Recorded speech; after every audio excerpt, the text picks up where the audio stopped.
नमस्कार, मैं हूं राजकुमार विश्वकर्मा। आप देख रहे हो टुडे फ्रेश न्यूज। इस समय मैं विलेपाले विधानसभा शाखा क्रमांक 88 यानी 88 में बैठा हूं। आपने देखा इसके पहले भी हमने नींव चलाई, चुनाव प्रचार की।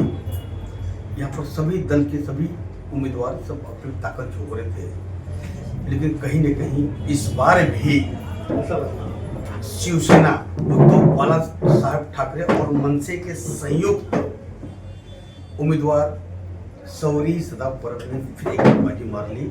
और कहीं न कहीं इसमें बहुत बड़ा योगदान अगर किसी का होगा वो है यहाँ के ड्रेसिंग शाखा प्रमुख संतोष कदम जी। हमेशा शिवसेना को मजबूत करने के लिए, शिवसेना कार्यकर्ताओं को सम्मान देने के लिए वो जाने जाते हैं। और मुंबई की सभी 227 उम्मीदवारों की लिस्ट जाहिर हो चुकी है और कहीं न कहीं ठाकरे बंधुओं का एक शानदार और एक उम्दा प्रदर्शन रहा है। सीधे चलते हैं संतोष कदम जी। वार्ड में एक चर्चा चालू है, ये जीत सौरी सदा प्रकृत तो है, लेकिन पर्दे के पीछे आपका बहुत बड़ा हाथ रहा है। इस जीत को किस तरह आप देख रहे हैं?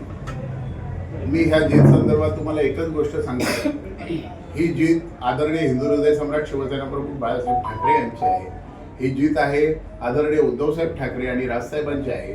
मी एक सर्वसामान्य कार्यकर्ता आहे, मी शिवसैनिक म्हणून काम करत असतो। ही बाळासाहेबांची शिकवण आहे, त्या पद्धतीने मी काम करत असतो। त्याच्यामुळे हे जग सगळं श्रेय आहे हे माझ्या सर्व शिवसैनिकांचं आहे। सुधू जी, कहीं न कहीं जिस वार्ड से सौरी जीती हुई है, स्लम का इलाका है और चौली में बैठा हुआ इलाका है। यहाँ पर सबसे बड़ी समस्या पानी की है, खासकर अग्निपाड़ा हो गया, डॉवी नगर हो गया, ये आपका भी इलाका यहाँ का है, या आनंद नगर हो गया, और आगे खांडोला कंपाउंड। कहीं कहीं सड़कें ठीक नहीं, क्योंकि 2 साल तक चुनाव नहीं हो रहा। तो ये इस तरह के कामों किस तरह आप अंजाम दिला पाएंगे, क्योंकि लोग आपके पास आएंगे?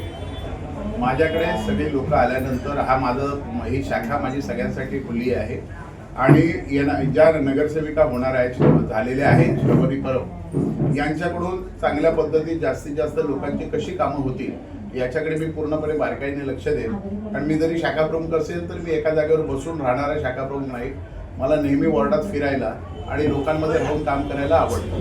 त्याच्यामुळे ज्या ज्या समस्या आहेत वॉर्डातल्या त्याला प्रायोरिटी देऊन मी जास्तीत जास्त लोकांचे प्रश्न सोडवण्याचा प्रामाणिकपणे प्रयत्न करेन। कदम साहब, एक आखिरी सवाल लूंगा आपसे मैं। खासकर अग्निपाड़ा के अंदर 40 मोहल्ले के अंदर, गली के अंदर सीसीटीवी कैमरे नहीं है। चोरी घटनाओं भी वहाँ बढ़ते जा रही है। जब भी चोर चोरी को अंजाम देता है, ऐसी हमारी जान पहचान में लोग की घर चोरी हुई है, खिड़की तोड़कर, दरवाजा ताला तोड़ के चोरी कर चले जाते हैं। जब पुलिस में शिकायत की जाती है तो वहाँ पर सीसीटीवी कैमरे नहीं होने का लाभ चोरों को मिलता है। सबसे बड़ी समस्या अग्निपाड़ा, रामनगर, जितने भी इस्लाम एरिया में इसको कितने बड़ी चैलेंज देख रहे हैं, ये कब तक पूरा कर पाएंगे आप, अगर आप संभव हो तो?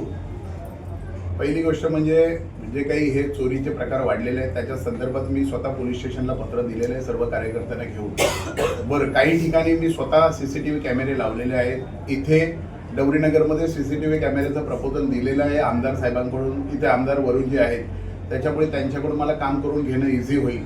तिकडे संजय पोत्ते साहेब आता आमदार, त्यांच्यामुळे तिकडे काम करायला फक्त राहिला विषय आगरीपाड्याचा।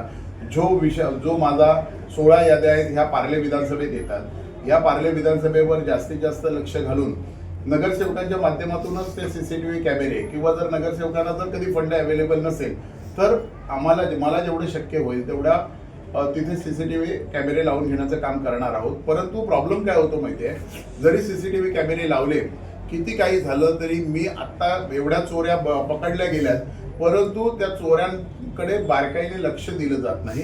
पोलीस प्रशासन तिथे कामकाज करत नाहीये। म्हणजे कित्येक ठिकाणी मी आता बघितलं, आता आम्ही आतमध्ये जिथे कॅमेरे आहेत चोर दिसतोय, परंतु तरी सुद्धा त्याला पकडला जात नाही। इथे पोलीस प्रशासन जबाबदार आहे, इथे नगरसेवक किंवा बाकीचे लोक जबाबदार नाही। लोकांची जेवढी काळजी घ्यायची लोक स्वतः घेत आहेत, आम्ही घेतोय, परंतु जी प्रशासनाची जबाबदारी आहे ती प्रशासनाने घेतली पाहिजे। आणि त्याच्यासाठी जेवढं पोलीस प्रशासनावर जेवढी दबाव टाकता येईल तेवढा मी प्रयत्न करून ते करून घेईन।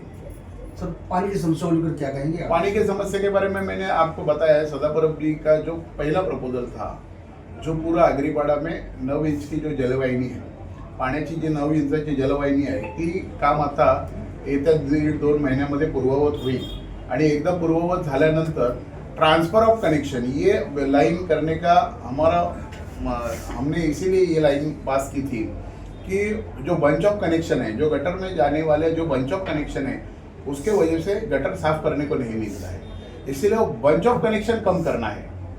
जर आपण बंच ऑफ कनेक्शन कमी केले, सर्व गटरातले हे सगळे पाईप काढले आणि एकच मोठी लाईन जर पूर्ण विभागात फिरवली आणि त्यांचे ट्रान्सफर ऑफ कनेक्शन आपण फ्रीमध्ये त्यांना करून दिले, तर लोकांना होणारा त्रास हा पूर्णपणे जाईल आणि जे घाण पाणी येतं हे घाण पाणी बंद होईल।